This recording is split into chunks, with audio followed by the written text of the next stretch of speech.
multiple hours in the sauna, multiple hours of hot baths, and like I've spent an entire day in a sauna. Do not advise like that at all. I don't think that anybody should do that. It's not super healthy for in any way, but I didn't know any better at the time, and I was just following like what my coach at the time was saying. So Yeah. um, I had spent like 12-ish hours on and off in the sauna, and then had to go get in the hot baths. So at that point, you're a big competition. You're making weight, like I wasn't about to back out. So I had David Goggins screaming in my ear, like as I'm sitting in this hot bath, like trying to make it through. And I mean, on the other side of that, like I felt stage ready, so I wouldn't write it off, Yeah. But yeah. He got a question for you. What would you tell someone who might be interested in getting into strong man, strong woman? I would say just go for it. It is an amazing community where everyone is super supportive, and I feel like a lot of the hesitancy is like the fear of the unknown or the fear of not being good at something. Hmm. However, you will never get that experience until you just take the first step. So that's what I urge everyone to do. Everyone's a beginner at some point in time. So with the strongman community, there's so many individuals within that community at just any local shows, any of the big shows. Like it doesn't change how supportive they are, and we just want to see people love the sport and people enjoy that physical movement.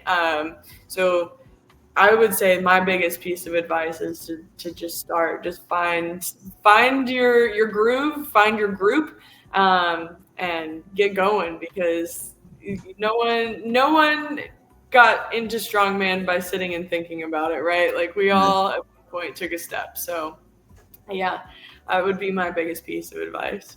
Yeah. I'm not sure they have like a strong man in competitions like in New York City.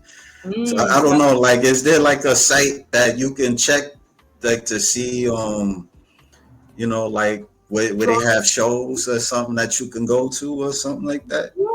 Yeah. So for the like shows, you can go onto Iron Podium. That will have a database of all of the strongman shows, Yeah. and you are able to search by location for that. So that's a good one. And then as far as like strongman gym, finding strongman equipments, that's the hard part, and to be able to train. I Yeah. do know there is an individual. His name is Zach Schultz. He's on Instagram, and has put together a database of strongman gyms throughout the country, which is amazing. But honestly, too, with the gyms and the strongman equipment, Yeah. I had a period in my career where I didn't have access to strongman equipment for my day-to-day training. And I was having to drive 2 hours every weekend to get my hands on implements. So I made it work, and I still just focused on that, improving my strength, improving like overhead pressing, deadlift, still doing like front squats, and just finding whatever ways I could in order to get improvements on strength. And then I would transfer that over to whenever I got the chance to touch equipment, then that's when I would work out any of those niches. But you don't need the equipment to be able to compete. It's just all about the mental portion of it. Yeah. I mean, like where I'm at, they have like pull up bars and, you know, you go to the park, you could run and all that type of stuff. And, Yeah, it ain't, they have a gym. But, all the way George Page, he says it's probably upstate New York for competitions. I don't know. probably. Maybe I could check, and he says you should be a spokesperson for Strongman. I would love to. That's kind of what I'm doing right now, right? Like, Yeah, just yeah. the You word is telling people about the sport because not that many people know of the sport like that. It ain't yeah, like I mean, of course they can go to YouTube and check it out, but it ain't really like talked about like a basketball or football or other yeah, sports like even the Olympics and yeah. stuff. Oh Yeah. yeah, So no, we don't have a spot on ESPN yet, but you yeah, never know. You yeah, never know. It's something that is super interesting to watch, even regardless of if you know what's going on or not. Like you see somebody picking up like a big, huge rock, and you're like, "Whoa, right. that's really cool." So yeah, definitely, it's entertaining to watch and it's fun to do, and it's one of those things where when done correctly, like it's extremely functional and it helps a lot as far as just overall longevity and your ability to move. So I will preach strongman until I'm blue in the face. I love it. Yeah. You so one of the pictures you played basketball, like you mentioned it. Yeah. Yeah, like how was you in basketball? Oh man, oh little baby Chloe. Basketball, I played that all throughout high school. I, like I said, I did it from the time that I could pretty much walk. I started basketball whenever I was in kindergarten, and then well, let's see. I going into my sophomore year, I had this thing in my brain. I was like, I have the Midas touch. Like anything that I touch turns to gold. My shots are going in. Like it was great. It was something I would go out in my family's backyard and I would just shoot all day. Um, I ended up playing travel league. Like so, I was playing basketball pretty much all year round.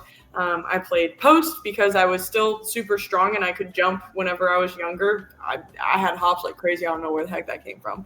But I would play post in travel league, and the really tall, lanky girls absolutely hated me because I would take them out at the knees essentially because that's right where my boxing out would be. And they never really had to be boxed out before because they just picked the ball up from over top Yeah, everybody's head. But when you're back underneath the hoop because some little powerhouse just put you under there, then you can't really get the ball underneath there, you know. So yeah, I you, definitely used my like strength to my advantage whenever I was younger too.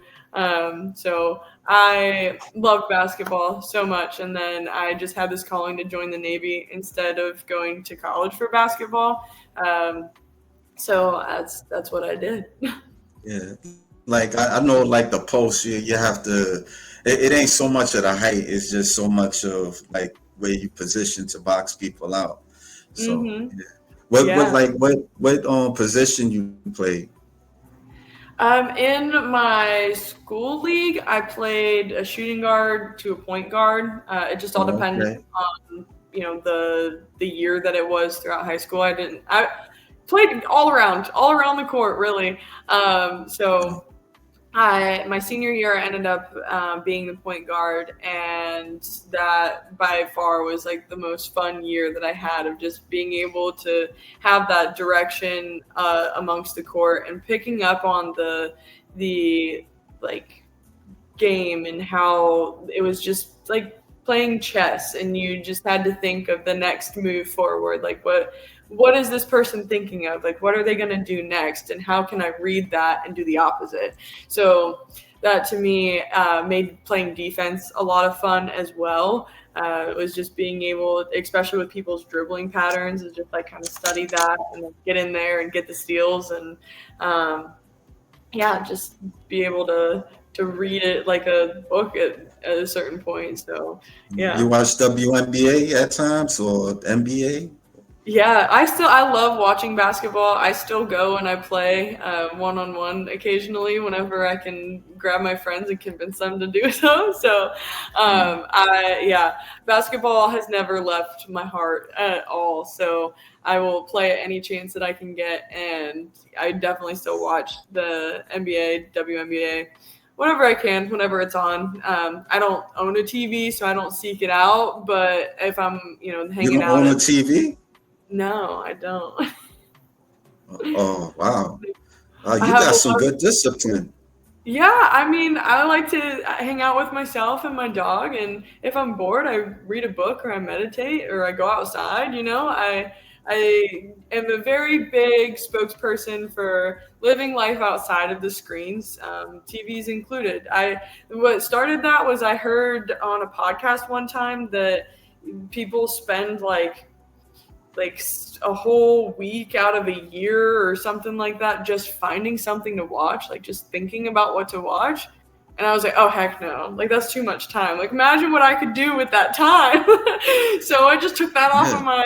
my agenda entirely, and yeah, I haven't missed it since. I will say that I have not missed having a TV once. Yeah, you don't even look at the internet at times because the internet can be addictive, especially like looking at Facebook and I mean not Facebook, not so much, but Instagram. It's like, oh man, my God, it'd be like flooded stuff there, and you just like scrolling and scrolling. Even sometimes TikTok. I don't be on TikTok too much, but it's about nonsense and stuff. Like it was one thing that caught my interest. It's like a dating type of a live stream. That probably caught my interest. But after that, everything is like it's just pretty girls on live streams and all Yeah. that type of stuff. And it's like I don't want to be up in here. That's it. But it's wow. That's interesting that you kind of break away. Being I have a friend that he doesn't even have a phone, and I'm I looking love at him like, how do you not have a phone? Yeah.